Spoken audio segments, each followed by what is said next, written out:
Sekurang-kurangnya ya lebih baik Jokowi lah. Mau saya katakan bahwa pejabat hari ini tidak memiliki sense of belonging terhadap kondisi krisis negara. Bulan Juli, di bulan ini nanti hutang kita akan mengalami jatuh tempo. Itu gambaran bahwa ya presiden harus segera berbenah. Jangan sampai karena anggarannya kurang, lalu di lingkaran elit yang meminta uang, pada akhirnya presiden sendiri yang tersandra.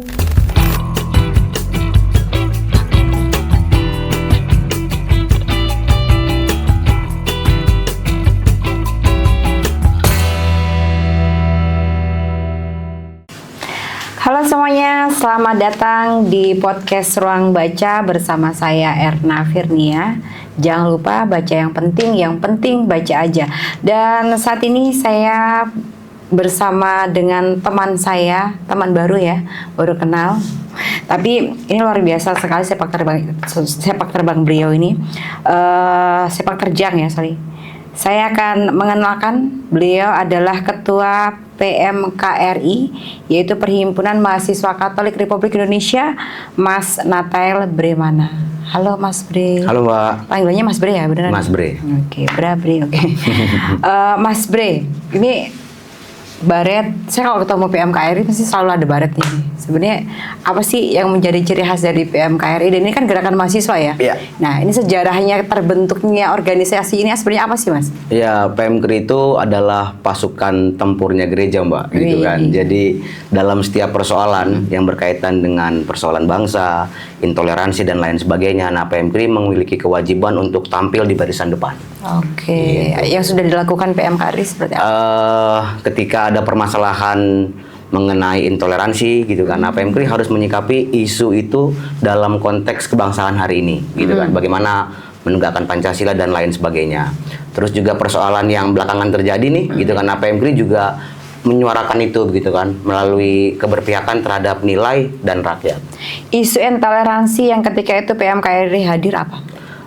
Ketika kita lihat misalkan terjadi di Jawa Tengah kan ada beberapa ya kasus mengenai penggusuran rumah ibadah juga kan. Nah, maka dalam hal itu ya PMKRI bersama dengan beberapa kawan-kawan lain begitu kan juga membersamai kasus tersebut. Terus juga di konteks lain ada beberapa kasus-kasus di luar inilah di Depok dan lain sebagainya juga ya turut menyuarakan itu. Oke, tapi ada solusi yang kemudian dicapai tidak?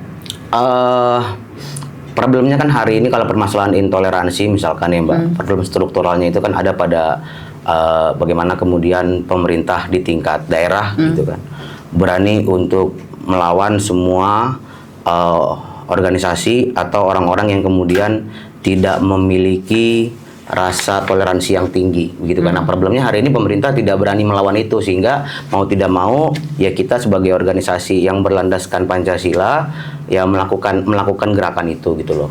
Oke. Ini kan perhimpunan mahasiswa, berarti isinya mahasiswa semua isinya atau ada mahasiswa. Mahasiswa semua. Mahasiswa. Alumni juga bisa tergabung nggak sih? Alumni masuk jadi sebagai anggota penyatu aja bahasanya ya di situ, dan dia tugasnya sebagai pendamping dan penasehat saja. Tapi sejauh ini tadi terbentuk dari tahun berapa, Mas? 1947 kalau yang PMKRI nasional. Nasional. Kalau di Semarang sendiri? 57. Berarti ini Mas Bre ini di wilayahnya Jateng DIY ya tadi? Iya, saya Jateng DIY. Oke. Jateng DIY berarti lahirnya sama di kota Semarang? Sama kita. Ya, jadi Jateng DIY itu ya sebenarnya kalau kita tarik semangat lahirnya PMKRI tahun 47 di Jogja gitu ya Mbak. Dan kemudian setelah itu 10 tahun kemudian PMKRI cabang Semarang hidup. Nah, seiring bertambahnya tahun ya ada kemunculan pertambahan cabang gitu kan. Nah, pengurus pusat hari ini saya gitu kan. Saya masuknya pengurus pusat sebenarnya karena perpanjangan tangan pengurus pusat yang di daerah. Oke. Sudah ada berapa cabang Mas kalau di Indonesia? Total yang kemudian terdata sekitar 80 cabang. 88 lah kurang lebih. Wow, berarti lumayan nih kalau dibuat untuk kampanye gitu, persiapan lumayan ya. Tapi kalau sejauh ini ada afiliasi ke pemerintah nggak sih? Atau ke partai politik tertentu begitu? Secara sikap, PMKRI tidak berafiliasi dengan pemerintah maupun partai politik tertentu. Oke. Tapi kita adalah mitra kritis pemerintah yang hari ini kalau kemudian ada yang salah dalam kebijakan pemerintah, nah itu kita kritisi, kita suarakan.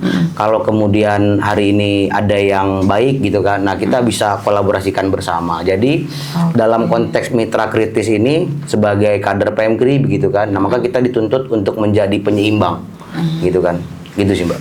Oke, baik.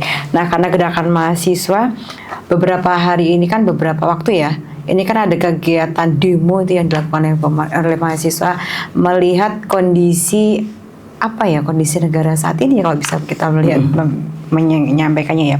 Nah, dari PMKRI sendiri andil apa yang diambil dalam rangkaian demo ini dengan bagaimana melihat kondisi negara pemerintahan saat ini, apakah sudah sepenuhnya memihak pada rakyat sesuai dengan janji kampanyenya, atau mungkin Mas Beri sendiri melihat ada sesuatu yang apa ya, yang mungkin masih mencederai kesejahteraan rakyat? Ya, kalau kita melihat hari ini sebenarnya berapa demonstrasi yang terjadi belakangan, pemerintah belum merespon itu dalam konteks perubahan kebijakan, gitu kan? Karena perubahan real dari setiap tuntutan yang diharapkan oleh masyarakat adalah melalui kebijakan, dan hari ini belum ada kebijakan signifikan yang melakukan perubahan bagi kepentingan masyarakat besar gitu kan. Nah, itu yang pertama. Yang kedua, kalau kita lihat anggaran yang dikeluarkan pemerintah begitu kan, Mbak, melalui penambahan kabinet, kemudian melalui program populisnya presiden atau janji kampanyenya presiden, belum mampu menjawab janji kampanyenya sendiri bahkan. Gitu kan. Kalau kemudian hari ini MBG bisa menambahkan 1 juta lapangan pekerjaan, sementara janjinya Gibran begitu kan 19 juta lapangan pekerjaan, maka seharusnya janji 19 juta lapangan pekerjaan dulu yang direalisasikan. Tapi hari ini kalau kita lihat, karena indeks harga saham gabungan turun, dolar melemah, perusahaan kan nggak mau tanam modal di negara kita kan. Nah, maka ini satu problem struktural yang kemudian juga harus dibaca pemerintah, bahwa kebijakan yang kemudian dibuat, anggaran yang digelontarkan secara konsep kebijakan publik dalam konteks value for money-nya belum memberikan manfaat signifikan bagi kesejahteraan masyarakat.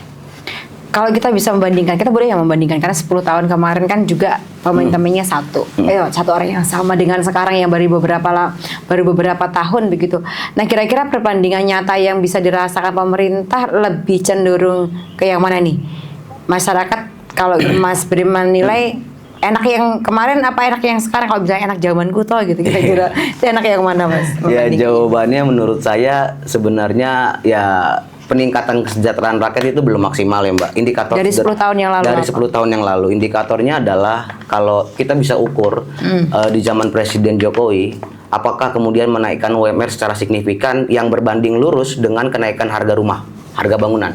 Okay. Nah, itu yang kemudian hari ini bisa kita lihat bahwa anak muda kita terancam untuk tidak memiliki rumah karena biaya upah kita lebih rendah daripada biaya kenaikan harga rumah. Itu yang pertama. Yang kedua, kita terancam untuk menunda pernikahan dini gitu kan. Terancam juga untuk menunda memiliki anak, atau bahkan fenomena free child juga udah mulai masif karena biaya untuk memiliki anak di Indonesia itu lebih tinggi daripada kemudian kita hari ini bekerja keras 8 jam kerja, kemudian cari kerja sampingan untuk menghidupi kita dan keluarga saja agak berat kan. Apalagi kemudian dengan konteks perekonomian hari ini, ya punya anak di generasi yang sekarang itu sebuah ketakutan, karena beban ekonominya akan tinggi, biaya sekolah, biaya mengurus anak dari lahir sampai dia besar begitu kan. Dan apakah kemudian dengan rata-rata kelas menengah kita mampu menghidupi itu? Nah, hari ini yang saya perhatikan 1 dekade Jokowi juga tidak menjawab persoalan anak muda hari ini ya. Okay. Perubahan iklim yang kemudian berdampak terhadap generasi kita begitu kan. Dan maka jawabannya ya tidak bisa saya katakan bahwa baik juga di zaman Jokowi begitu kan, begitupun di zaman Presiden Prabowo, tapi sekurang-kurangnya ya lebih baik Jokowi lah gitu. Oke. Ini lagi persiapan juga ya. Tapi kalau melihat sebenarnya apa sih yang diinginkan oleh masyarakat agar pemerintah itu lebih perhatian lagi pada rakyatnya gitu? Ya, dari segi pendidikan, kesehatan begitu. Kalau sejauh ini apakah sudah menjawab itu semua, perhatian pemerintah ke sana? Belum ya? Jadi kalau kita mau coba bertanya gitu, apa yang kemudian diharapkan oleh masyarakat ya? Satu, ya masyarakat menginginkan aksesibilitas terhadap pekerjaan yang luas, begitu kan? Jadi lapangan pekerjaan hari ini coba ditingkatkan. Nah, tingkatkan lapangan pekerjaan itu kan melalui memberikan kepercayaan kepada pihak luar untuk menanamkan modal di Indonesia kan, Mbak. Nah, kalau hari ini tata kelola kelembagaan kita itu berantakan, pemborosan anggaran masif, lalu kabinet BUMN diisi oleh loyalis begitu kan. Nah, maka ya orang luar tidak akan mau menanamkan modal di kita, terutama mungkin selain karena indeks IHSG kita itu kemudian turun dan dolar kita melemah. Jadi sisi lain karena tata kelola pemerintahannya yang masih belum baik dalam memberikan kepercayaan kepada pihak luar. Nah, kalau ini bisa kita bangun begitu kan, maka pemerintah mempunyai peluang untuk membuka lapangan pekerjaan yang luas. Gitu. Nah, hari ini juga beberapa minggu lalu perusahaan otomotif Jepang juga akan melakukan relokasi ke Vietnam dan sekitar 5.000 buruh terdampak di PHK. Jadi kita bayangkan 19 juta lapangan pekerjaan agaknya tidak mungkin begitu kan jika pemerintah masih menggunakan corak pandang pemborosan anggaran saat ini dan orang-orang yang tidak kompeten masih berada dalam tubuh pemerintahan. Oke. Banyaknya tuntutan yang sudah dilakukan oleh mahasiswa itu, apakah ini kan sudah masuk anggaran baru juga ya? Apakah itu menjadi perhatian pemerintah kemudian itu didengarkan? Kalau kita berkaca justru tidak ya Mbak ya. Tidak sama sekali. Jujur bahwa setelah demonstrasi itu berlangsung minggu lalu. Mungkin kurang keras Mas demonstrasinya. Oh mungkin ya. Minggu lalu tuh lembaga kementerian justru mengajukan penambahan anggaran.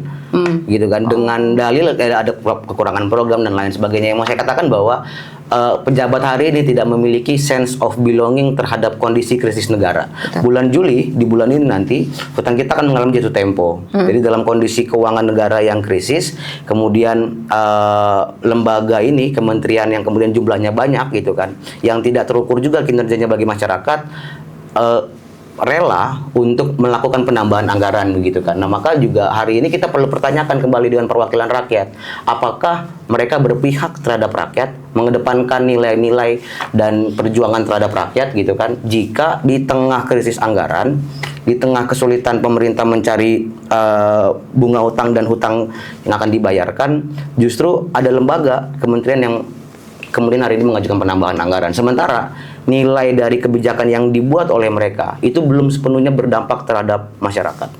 Tapi kalian merasa ini ada sesuatu yang kayak merasa ditipu nggak sih ketika kalian menuntut itu untuk tidak anggaran untuk tidak dinaikkan, tapi diam-diam bahkan diketok palu untuk disahkan ya beberapa ya.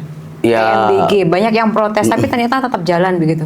Ya memang corak karakter kepemimpinannya kurang lebih kita udah bisa baca gitu ya Mbak. Dan hari ini juga rakyat sebenarnya ya mengalami kekecewaan begitu kan. Maka fenomena beberapa pendukung Presiden Prabowo yang kemudian meminta maaf ke publik kan belakangan ini mulai masif ya. Jadi itu gambaran bahwa ya Presiden harus segera berbenah. Jangan sampai karena anggarannya kurang lalu di lingkaran elit yang meminta uang, pada akhirnya Presiden sendiri yang tersandra. Begitu kan. Jadi ini kita memberikan alarm bagi Presiden untuk segera melakukan perubahan bagi postur anggaran, mengeluarkan loyalis kepentingan politik yang tidak memiliki kompetensi atau pengalaman di bidang kementerian atau BUMN, agar badan usaha kita, kementerian kita itu diisi oleh orang-orang yang memiliki kompeten, termasuk dengan mengembalikan fungsi TNI dan polisi kepada tugas utamanya, begitu kan. Jadi hari ini kalau kita bicara kabinet kemudian rangkap jabatan dan lain sebagainya, justru yang menikmati kue-kue kekuasaan itu ada di lingkaran pendukung pemerintah, begitu kan.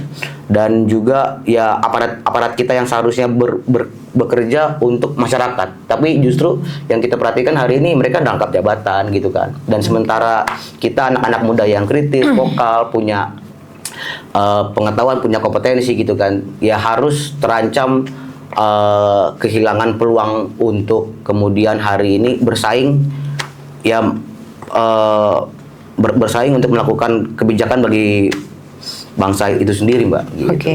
Tadi kalau kue-kue yang ada di sini dinikmati oleh para pendukung pemerintahan, berarti untuk orang-orang yang kerja di MBG juga ya orang-orang yang mendukung bisa jadi ya. Apakah ada yang di luar orang yang tidak mendukung dia bisa diterima ya? Jadi sebenarnya gini, kalau kita bicara MBG ya, fenomena penangkapan kepala BGN kemarin itu adalah gambaran bahwa penjualan titik dapur itu kan sebenarnya ya tidak hanya terjadi di tingkat atas saja. Kalau kita mau kaji secara struktural dan mendalam, ya dugaan kemudian di setiap daerah dan lain sebagainya melakukan tindakan serupa besar. Cuman pertanyaannya apakah hari ini pemerintah benar-benar melakukan pembersihan terhadap itu? Kalau kita bicara MBG dengan anggaran yang besar, hal paling memungkinkan dengan kondisi saat ini adalah memfokuskan MBG pada desa 3T.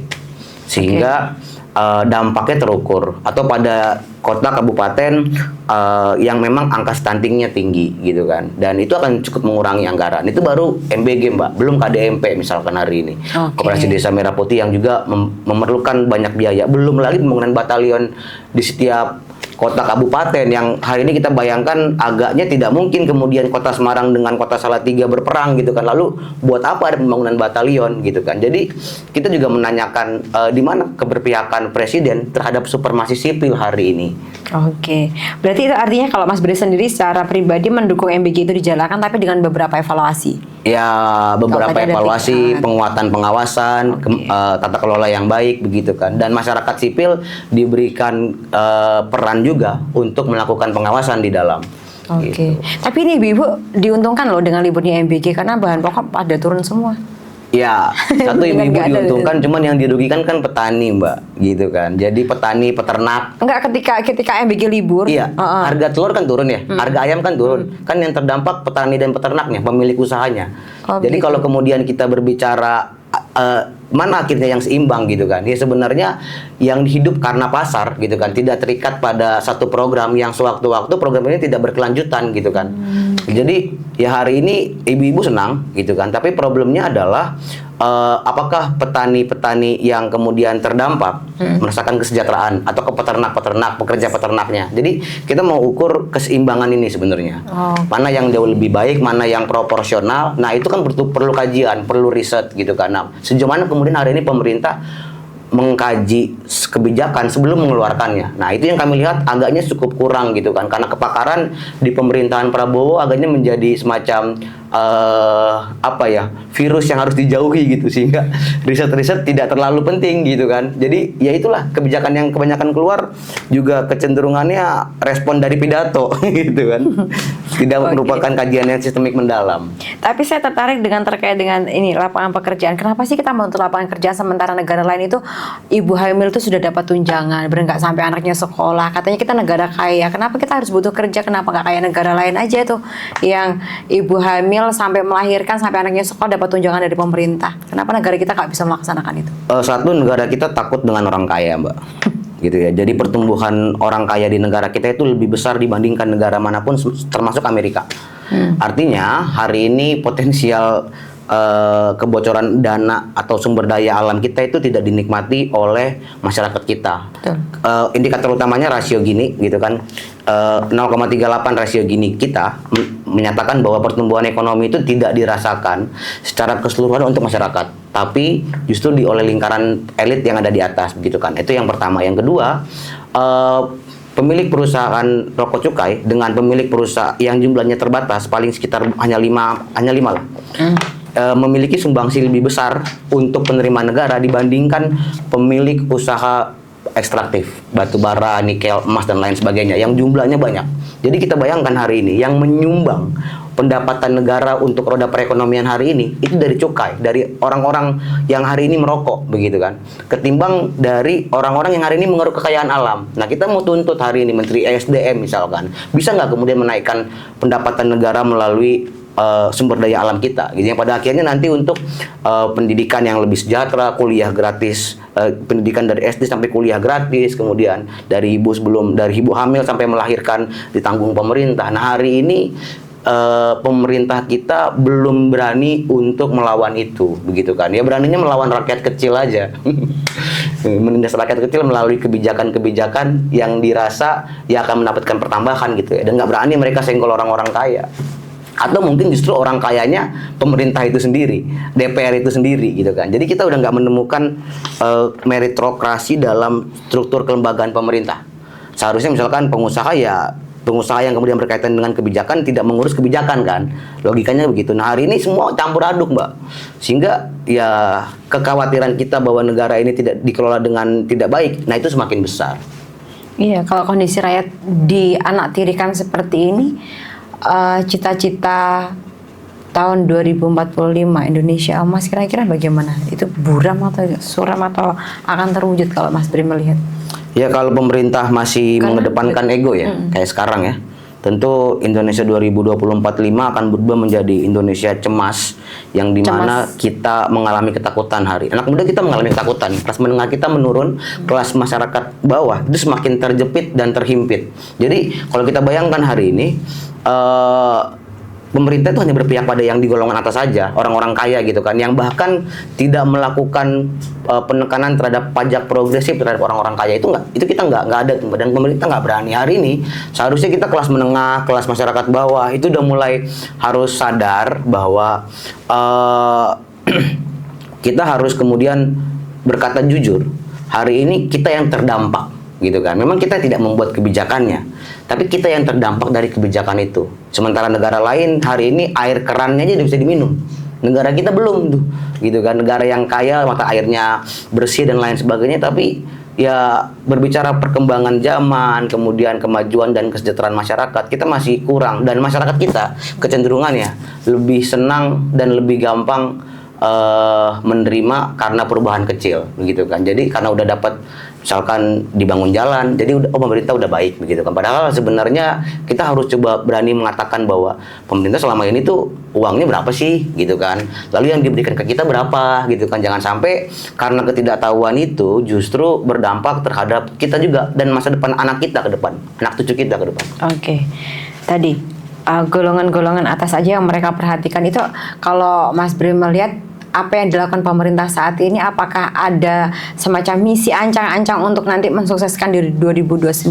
Ada mungkin indikasi Bapak Presiden kita akan maju lagi atau bagaimana, Mas? Ya bagi saya sebenarnya begini, sejauh kemudian Presiden hari ini berbenah, gitu kan. Presiden hari ini berbenah itu ya mengembalikan militer TNI pada jabatan, pada fungsi utamanya, lalu mengeluarkan loyalis dari kabinet dan BUMN begitu kan, dan kemudian mengurangi kabinet termasuk dengan melakukan pengurangan anggaran terhadap program-program populis yang tidak berdampak bagi masyarakat. Tapi itu kayaknya nggak bisa deh. Kalau itu dilakukan, Pak, Pak Prabowo mau nyalon 2029 itu nggak masalah bagi kami. Tapi yang bikin memenangi itu tadi. Nah, permasalahannya adalah hari ini ya kalau kemudian Prabowo tidak melakukan itu, pertanyaannya ini ya yang paling mendasar, sebelum 2029 dengan tekanan ekonomi yang hari ini tidak menentu nih. Kalau kita baca kondisi global, Mbak, hari ini di Amerika, di Eropa itu mengalami musim panas yang panjang, musim kemarau tinggi, termasuk juga di kita ntar lagi nih. Jadi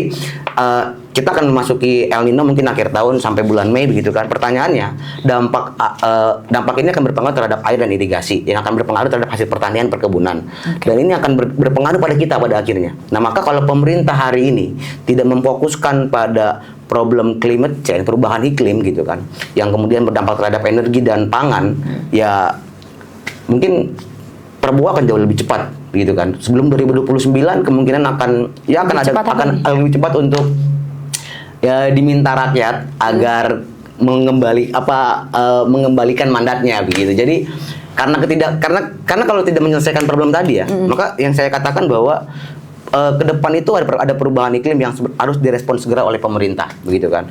Maka kalau tidak, tadi yang saya bilang bahwa ya 2029 tidak akan mungkin nanti akan ada rakyat lagi yang memilih begitu. Termasuk juga kekhawatiran dan kekecewaan hari ini. Gitu. Tapi kan karena dia masih di dalam, apapun bisa dilakukan, Mas.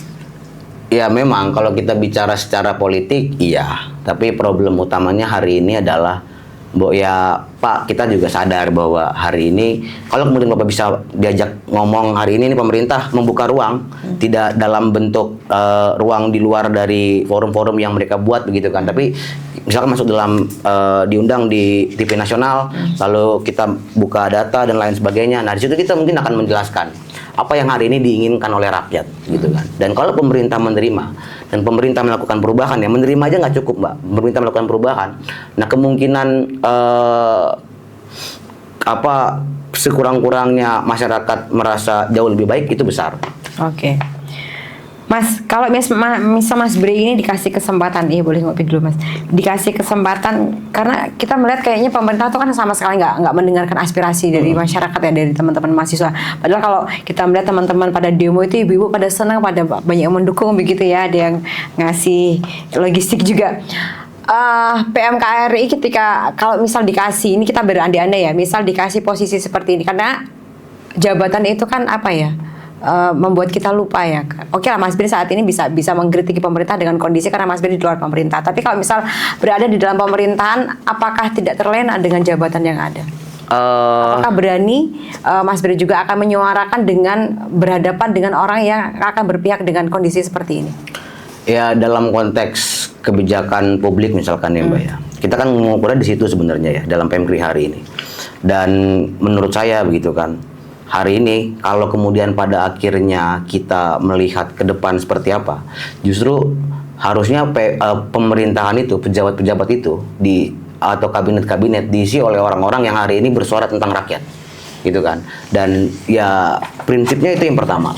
Kalau kemudian hari ini dia tidak menyampaikan itu, dia tidak melakukan itu, ya kasih konsekuensi, keluar atau dikeluarkan, kan begitu. Jadi bagi saya itu mandat yang paling terpenting. Problemnya bukan siapa yang menduduki jabatan, siapa yang kemudian hari ini bersuara tentang keperpihakan rakyat, tentang kepedulian terhadap masyarakat. Dan apakah hari ini kabinet Presiden Prabowo secara konsisten orang-orang yang di dalam bersuara tentang itu? Kita perlu evaluasi juga masing-masing perorangan. Nah, kalaupun tidak, maka pada akhirnya ya orang-orang yang hari ini bersuara lah yang kemudian sekurang-kurangnya dia pernah berada di luar dan menyuarakan itu. Jika pada satu saat dia berhenti karena mendapatkan jabatan, ya kembalikan jabatan itu, gitu kan, keluar saja, karena tidak ada bedanya kan pada akhirnya antara aktivis yang kemudian jadi pemerintahan dengan yang tidak, begitu kan. Kalau pada akhirnya semua asal bapak senang. Jadi yang membedakan aktivis Pemkri dengan aktivis yang lainnya yang mungkin saya bisa pertegas adalah yang kita pegang itu nilai dan keberpihakan terhadap rakyat. Nah, apabila dalam berjalannya waktu kader Pemkri melalaikan ini, ya silahkan ya lepaskan jabatan itu, begitu kan. Jadi sejauh kemudian kita menjadi sama seperti yang lain karena jabatan, ya bagi saya kita tidak paham bahwa jabatan itu didapatkan karena kita berpihak terhadap masyarakat. Oke. Kemarin PMKRI juga ini ya sempat mengkritik Budiman. Nah, kalau melihat dia dulu kan Budiman juga sosok pejuang juga, tapi ketika masuk di dalam kan begitu. Ya jadi. Terus maksudnya PMKRI ketika di posisi seperti itu, tapi kan nanti kalau misal keluar dari jabatan nggak dapat penghasilan, Mas? Ya. Yang pertama begini, Mbak. Kalau kemudian hari ini Budiman menyuarakan tentang persoalan KKN di tubuh kabinet pemerintahan Prabowo, ya disampaikan secara langsung aja lah. Atau minimal dia bilang bahwa hari ini militerisme merambak di dalam kabinet Prabowo, itu kita bisa akui Budiman top. Tapi hari ini kan dia diam. Kemudian dia mengalihkan dengan hal lain. Itu baru mandat reformasi gitu kan, yang seharusnya dia perjuangkan ketika dia di dalam. Tapi hari ini tidak perjuangkan. Itu yang pertama. Yang kedua, mengenai tugas dia sebagai BP Taskin gitu kan, untuk mereformasi beberapa kebijakan-kebijakan dari setiap kementerian terkait. Kami juga belum melihat percepatan. Justru dengan adanya BP Taskin, kelas menengah kita menurun gitu kan. Dan masyarakat miskin semakin terhimpit. Jadi kalau hari ini pemerintah sounding kebaikan tentang programnya dia, pertanyaan mendasar adalah apakah penambahan anggaran, penambahan badan baru itu berdampak real bagi masyarakat. Kita ukur secara makro ya, baru kemudian kita bisa kerucutkan. Jangan ngambil program, oh kita bilang ini baik, oh ini baik. Jadi jangan sudut pandangnya jangan dikecilkan pada satu program saja, tapi keseluruhan dari program pemerintah gitu kan, yang anggarannya besar dan dampaknya bagi masyarakat. Hari ini real beban masyarakat bertambah, kelas menengah menurun, generasi muda mengalami kekhawatiran untuk masa depannya. Iya ya. Gimana nih Mas, enaknya Mas? Negaranya mau diapain nih Mas? Karena kita banyak sekali. Kan kalau misalnya kita juga menuntut, pasti pemerintah akan selalu bilang, kamu nuntut aja sih, kamu udah melakukan apa? Begitu kan, banyak sekali ya pejabat yang seperti itu. Seolah-olah apa yang kita lakukan tuh tidak ada tujuannya begitu kan, padahal banyak masyarakat kecil yang terdampak dari kebijakan-kebijakan yang sudah dilakukan. Mas, ini kan ada 5 aspirasi rakyat yang akan menjadi tuntutan. Ini kira-kira akan sampai kapan ini akan disuarakan, dan juga pemerintah itu butuh solusi Mas ketika kamu menuntut itu. Kira-kira solusi apa sih yang akan kalian sarankan kepada pemerintah dari 5 aspirasi rakyat yang kalian gaungkan itu Mas? Ya, yang pertama itu satu, turunkan BBM itu Mbak ya, dan stabilkan. Udah turun ya? BBM Pertamax kayaknya masih sih. Wacana untuk turunnya sudah mulai ada. Kenapa kemudian harus segera turun? Karena kelas menengah kita itu menggunakan rata-rata itu. Gitu kalau kita makan di restoran menengah ya, kan mereka menggunakan ya kurang lebih transportasinya menggunakan itu tuh yang pertama. Yang kemudian dampak terhadap gas juga, gas-gas di luar non subsidi juga mengalami kenaikan kan. Nah maka ini kan menggerus juga pada akhirnya. Jadi kita jangan lihat kelompok masyarakat yang bawah aja, masyarakat keseluruhan dong. Pemerintah kan hari ini mengucapkan bahwa mereka berpihak kepada yang bawah tanpa melihat yang tengah gitu loh, yang sama ini nggak ada bantalan gitu kan, yang selama ini ditekan. Nah itu yang pertama, turunkan BBM karena itu akan berdampak terhadap kenaikan bahan pokok dan stabilkan rupiah. Itu akan berdampak terhadap elemen-elemen yang hari ini kita masih impor, kedelai, gandum, jagung untuk pakan ternak, lalu bahan baku, komponen elektronik. Kalau dolar naik artinya biaya pokok untuk membeli barang dari luar itu bertambah. Kalau itu bertambah artinya ada penambahan harga jual nantinya, yang ketika masyarakat beli semakin tertekan. Gitu kan, biaya hari ini kan daya beli kita tertekan nih, daya beli kita semakin menurun. Ketika kemudian daya beli semakin menurun, produktivitas perusahaan berkurang. Ketika produktivitas perusahaan berkurang, dampaknya dia akan mengurangkan jumlah karyawannya. Nah itu akan terjadi PHK lagi. Jadi ini sirkulasi perekonomian yang harus pemerintah baca. Satu soal yang BBM dan rupiah begitu kan. Dan yang kedua, hentikan pemborosan anggaran. Termasuk dengan ya MBG dikembalikan ke program 3T gitu kan, KDMP dikaji ulang, termasuk dengan korban yang hari ini terjadi. Ya jika pemerintah hari ini bisa memberhentikan itu syukur, alhamdulillah begitu kan. Tapi jika pun tidak, kami menuntut untuk pengkajian ulang atau dihentikan sementara dalam rangka mengembalikan atau memberikan kestabilan bagi kondisi APBN kita gitu kan, agar kita bisa fokus pada energi dan pangan yang ke depan nanti akan mengalami perubahan iklim, yaitu El Nino gitu kan Mbak. Jadi itu yang kemudian menjadi fokusnya. Nah dan yang ketiga, kembalikan fungsi militer dan TNI, fungsi militer dan polisi kepada tugas utamanya gitu kan. TNI ya di barak menjaga keamanan negara, perbatasan, dan ya stop pembangunan batalion gitu kan. Buat apa kemudian ada di setiap kota kabupaten yang ada di Indonesia, sementara tidak mungkin kemudian kota Semarang dengan kota Salatiga akan berperang kan begitu. Nah maka dalam konteks itu ya aparat kita juga harus sadar bahwa kondisi keuangan negara sedang tidak baik-baik saja. Maka seharusnya ya setiap program yang melakukan anggaran besar tanpa keuntungan bagi masyarakat harus segera dihentikan. Oke, Mas Bri sendiri membacanya bagaimana sih dengan adanya pembangunan batalion di tingkat daerah itu dibanding kita ininya dengan membandingkannya dengan listrik yang setiap kan banyak pemadaman nih akhir-akhir ini. Terus ada juga rencana pembangunan batalion di tingkat daerah. Ada nggak kira-kira kolerasinya dengan itu? Mungkin akan adanya nanti PLN akan dihapus diganti dengan biodiesel begitu yang akan dikelola TNI gitu, kira-kira ada tidak? Ya hari ini kita harus katakan juga kepada pemerintah ya Mbak ya, kebijakan yang baik, pengurusan pemerintah yang baik itu diisi oleh orang-orang yang memiliki kompetensi. Kalau apakah pertanyaannya hari ini Akpol itu dididik untuk menjadi birokrasi? Kan tentu tidak. Itu gambaran sederhana. Maka yang kita mau katakan adalah ya kalau mau jabat di jabatan sipil, kalau kemudian mau ngelola PLN dan lain sebagainya, ya boleh, tapi harus selesaikan dulu jabatannya sebagai aparat gitu kan. Sebenarnya boleh-boleh saja, tapi kalau sudah purnawirawan misalkan. Tapi kalau belum ya selesaikan dulu begitu kan. Nah hari ini kondisinya kan berbeda. Nah itu yang pertama. Yang kedua, kalau kita bayangkan ya Mbak ya, subsidi energi dalam anggaran kita itu 210 T gitu kan. Lalu anggaran BGN itu 335 T. Itu dalam era PBN 2026. Nah, lebih subsidi energi itu ya kategori gas, listrik dan lain-lainnya ya. Sementara MBG itu hanya satu aja tuh.